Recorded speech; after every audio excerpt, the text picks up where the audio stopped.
let's let me try to read through these and see if we may have covered some of this. Paid out with each paycheck, is that correct? Yes. Matching 100% of what I put in up to 3% of my salary pay. That's right. That's right. When payroll is processed, they will send a report to my office. We will electronically draft the company's account and distribute the funds into your accounts. Anytime that a transaction happens, you'll get a statement. Okay, you'll get more paperwork than you want. And I would encourage you, okay, maybe some technologically savvy people here. I'd encourage you to go online to American Funds and opt out of the paper. Okay, if you'd like to, they'll email the statements to you. They'll make them available on the website. Otherwise, the SEC that regulates us as brokers, every little fine print material that has to come through the mutual fund companies come into your mailbox. And believe me, it's overwhelming. Okay? I have to apologize up front. When we set the accounts up, my dealer is going to send you some stuff, but they have to. Privacy policies and things of that nature. Okay? What about if you elect out paperless, will they send you like a yearly statement anyway? All of it will go electronic. Everything. Okay? The statements that you'll get, you're paying every other week. Is that right? Every 2 weeks. Every 2 weeks. Okay, so you're going to end up getting 2 statements a month. Okay, each time a contribution happens in your account. You're going to get a quarterly summary statement, and you'll get an annual statement. Okay, so count with me. How many is that? That's 26 plus 4. That's okay. Now you're going to get more than 30 statements. So unless you just like to put them in a book and look at them.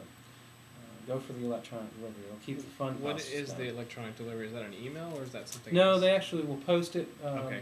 Post So it on the website through a portal, so it's not going to come to you. I think there'll probably be some security issues with sending you just a PDF of. With the payroll company that we're going to, will they post it as well on the paychecks? The on your deferral. Yeah, will they post all this information on their paychecks? They'll only put what you'll have on the check stub is the current and year-to-date deferral. So if you're taking out $10 a week, every other week, whatever it might be, you'll be able to look at your paycheck and see how much came out. Okay? Will you be able to see the employer's contribution on that? Not on the paycheck. That's Not on the paycheck statement that That's they right. get every 2 weeks. Yeah, you'll see the employer contribution show up on the statement, and it's a separate line. So you'll see employee, employer. Okay, if you pick 2 funds, you'll see it. Employee, in both funds, you'll get a breakdown of those mutual funds. So that's the I think the first question.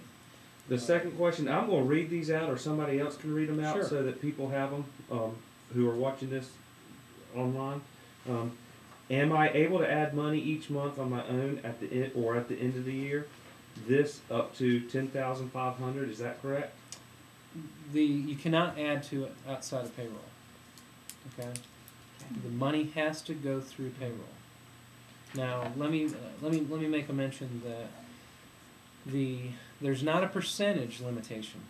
Okay, this dollar limitation that you see, and it varies based on your age. Folks over 50 can participate and put more in, do a catch up. Congress noticed that they're not saving either. So they said, well, you guys can put in a little bit more because you're going to need to catch up.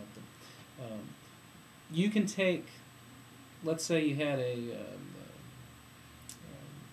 something happened. You might have inherited a few $100s, whatever it might be. You could elect to defer half your paycheck. I have clients that have unique situations where they can take their 100% of their paycheck and put it into a plan like this. It's just up to that maximum dollar amount. $10,500. Right. And watch that number because it'll increase.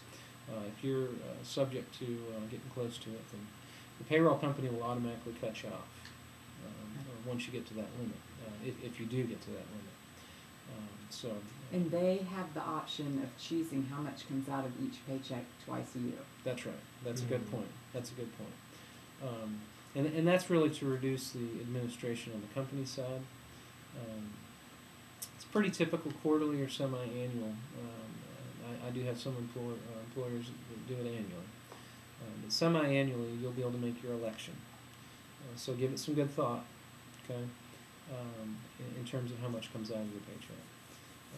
And then we'll have an enrollment period at the beginning of each year where you'll be able to change that. In terms of changing your investments now, remember it's going to be between you and me. So you call me when you want to. You call me a month after and say, John, I like this fund, but what about this one? We'll switch it. I'll switch with you every week. I'll discourage you, but I'll do it to start with. Then I'll show you why you don't want to do it. But that's I want to make sure that I'm very, very clear about this open line between you and me. Okay?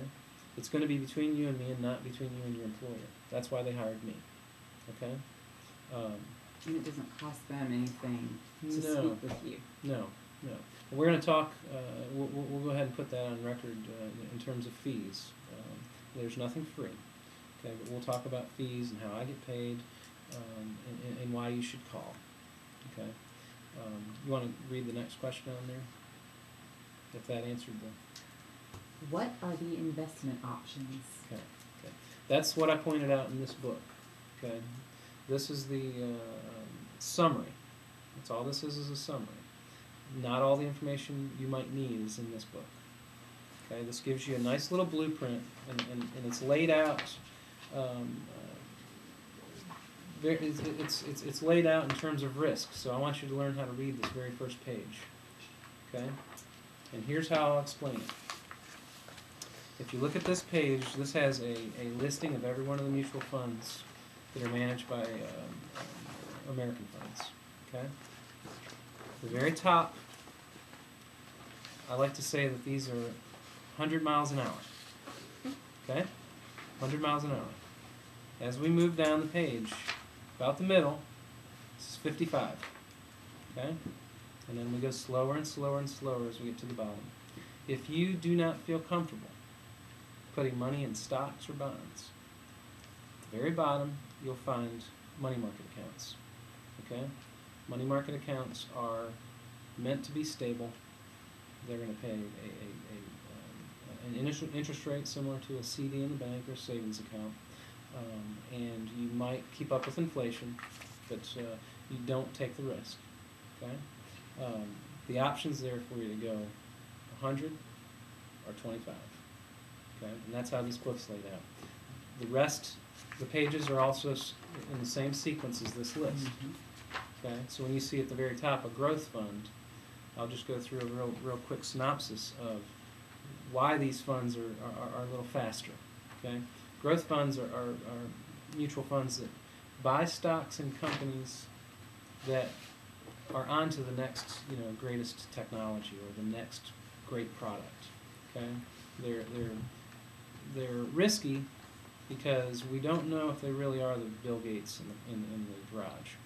Okay, they fail, they win. They're looking for a home run. Okay, a little more volatility, and volatility is just simply if the fund can go up 20% in a year. And you can look at some of these funds in the last couple of years.